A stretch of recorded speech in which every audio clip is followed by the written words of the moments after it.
Hi there, Karen here, and we're going to talk about food logging and how to do this in our Practice Better app. So I'm going to share my screen and walk you through how to do this.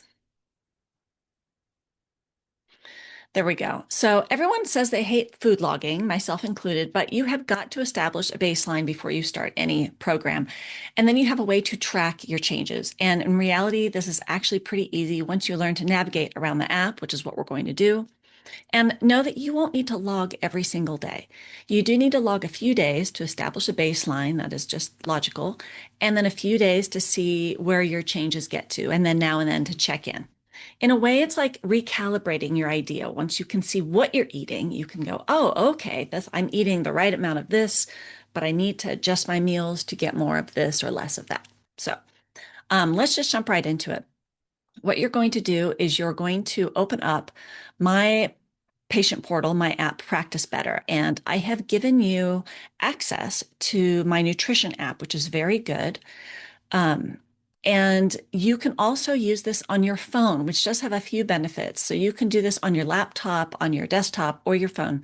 But if you haven't put it on your phone, I would pause this video now and go to your phone and download and install the Practice Better app on there. And you will know it because it comes out with a little green hourglass icon, which you can see up here in the top left-hand corner. Okay, so let's do this on your laptop or desktop. When you're on the Practice Better portal, you can, in one of two places, on the left here, you can go to Journals, or on this big green button, put Log Journal Entries. So I'm going to click on that, and then it takes us to the food journal. Okay, now there are a few different ways to log your food, and I really recommend two of them. So I will show you what those are. Now, the first thing you're going to do is you can log breakfast, snack, lunch, snack, dinner, whatever order you want. But let's start with breakfast, and I'll show you how. You're going to, first of all, you can see that right now we're logging for Tuesday. You can log days in advance, you can log retroactively. So use that calendar icon to make sure you're on the right day. And then I'm going to breakfast and add entry right here. Click on the green button.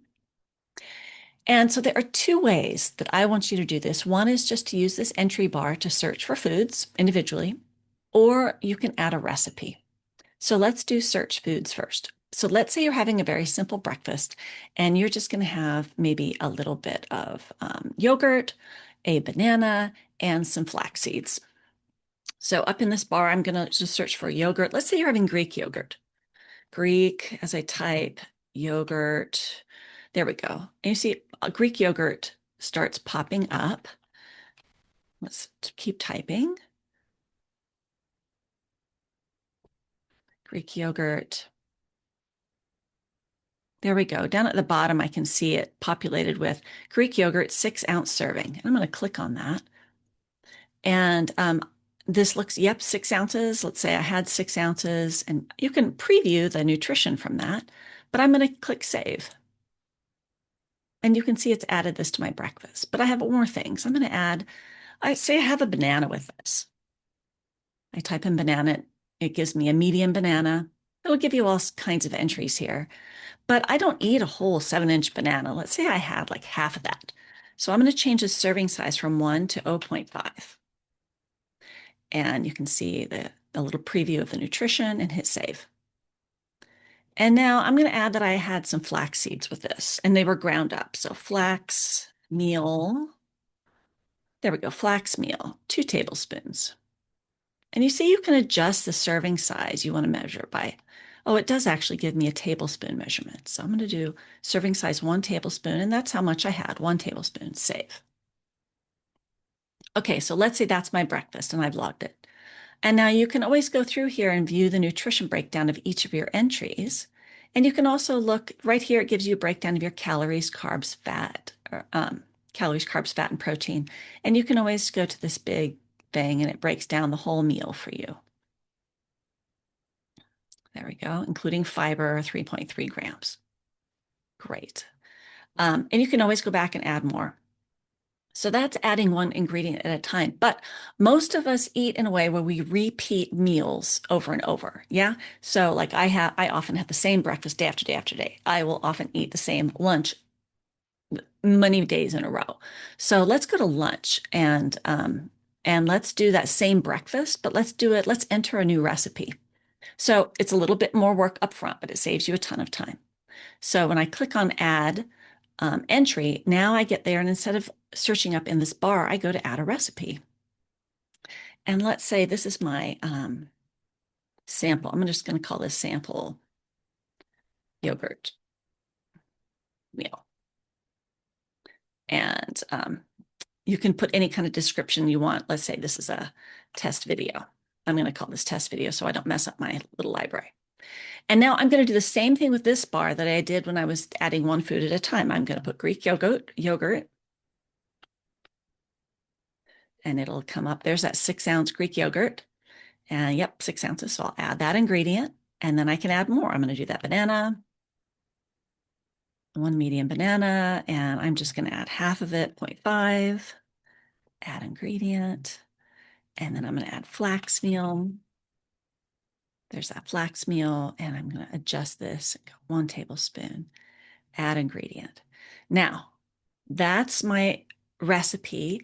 And you might, oh, maybe you have other things with this. Maybe you have some coffee, maybe you have collagen in your, you can add everything you want in this recipe, everything you have, if you have the same thing for breakfast every day. Call it what you like to call it, and then click save. And now you've saved a sample meal. And now I'm going to save that again.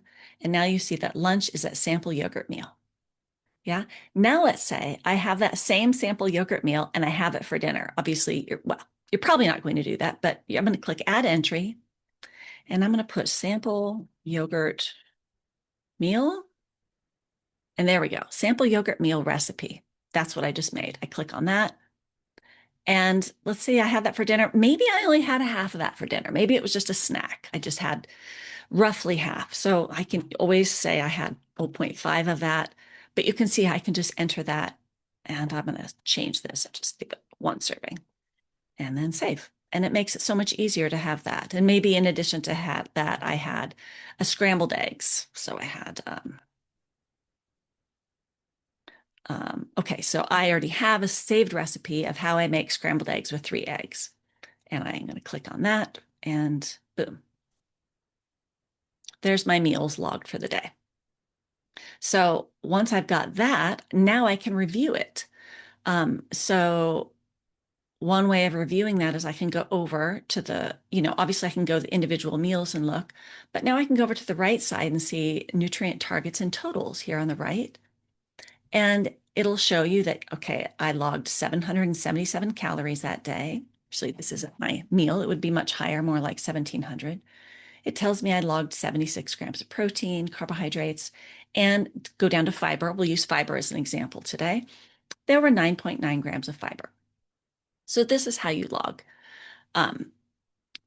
Now, what's interesting about doing this is not only can you log what you have eaten, as you start making changes to your diet, and I suggest meal planning, and by meal planning, sometimes it's just about thinking the day before what you're going to have the next day. So it's in mind, maybe you've jotted it down. So as you get busy, you have in mind, I'm going to have these things, and I know they're in my fridge, and you don't have to decide. So another good thing about that meal planning is I can look forward to, say, Wednesday, the next day, and I can plan my meal, and I can add an entry. And let's say um, I'm going to add yogurt. I'm going to add my yogurt bowl that I have every day and save that. And for lunch, um, I'm going to add my scrambled eggs, save. And let's say I also have some toast. See how which is bread. I'm going to have one slice of bread. Oops, I did that wrong. Anyways, I can do this in advance, and then I can look at my nutrient targets and see if I've met them with what I have planned ahead. And if I see my fiber, well, I've got 13 grams of fiber there, but I know that my target, let's say I want to get 30 grams of fiber. That's when I will look at my notes and say, what are some good high fiber sources? Oh, that's right, beans. Maybe for a snack, I will add some edamame. There's edamame, half a cup shelled. All right, I like that. And I'm going to scroll down. How much fiber does that give me? Wow, that gives me 4 grams of fiber. And I actually like edamame. I think I'm going to increase that to 2 servings. So that makes a full cup shelled. And I'm going to save that there. And now I'm going to go look at my fiber. Woo, that knocked my fiber up to 21 grams. So this, and then of course I can add my dinner there. And let's say I have some lentil soup. Lentil sausage soup. This is my own recipe I put in there. And I have 1 serving of it. And I'm going to scroll down and say, whoa, this one has almost 6 grams of fiber. Let's save that. And now I'm checking how's my fiber for the day. Boom. You can see right over here on the right, the fiber is 27 grams. And while I'm at it, I'm going to scroll through my proteins at 84 grams. So that's where I might, along with my edamame, maybe I add some cottage cheese.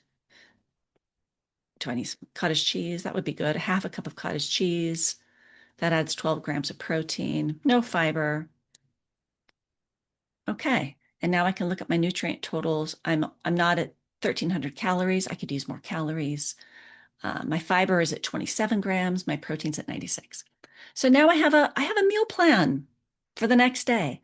So you can see how you can use this food logging system to look ahead and plan your meals. So the final thing I'm going to show you is analysis. When you go up to this top bar here, you can see this analysis tool. And you may or may not use this, but this is a nice way of tracking long-term over a longer period of time. How has your fiber intake looked? Because we'll use fiber as an example. And what I've done here at the bottom is I've clicked on fiber from this list, and I've clicked on total calories. And I always compare it to total calories, and here's the reason. If I see that my fiber intake is low, like on this day, April 30th, it was only maybe, what, 10 grams of fiber, I can see um, from my calories that I only had 300 calories. And that's how I know, oh, I probably only logged like one meal. I didn't log the whole day. So that's not a good data point. Whereas, over here, you can see that it's all a bit higher. So this is just my sample account. So it's not logging actual meals. But this is where you can do a bit of long-term analysis to see your trends. So I hope this helps. This wraps up the instructions on how to log in and practice better in my nutrition app that you have access to. I encourage you to play around with this. And then do send me a message if you have any questions about how to get that started.